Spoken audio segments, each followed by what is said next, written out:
Praise the lord. ఇదే తాబోరు పర్వతముగా పిలువబడుతూ ఉంది.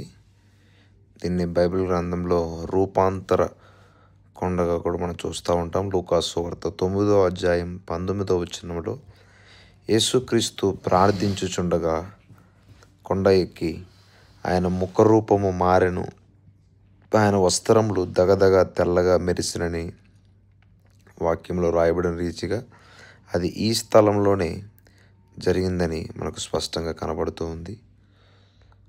పేతురు, యోహాను, యాకోబులను వెంట పెట్టుకొని కొండ ఎక్కి యేసు రూపాంతరం చెందినట్టు బైబిల్ సెలవిస్తూ ఉంది.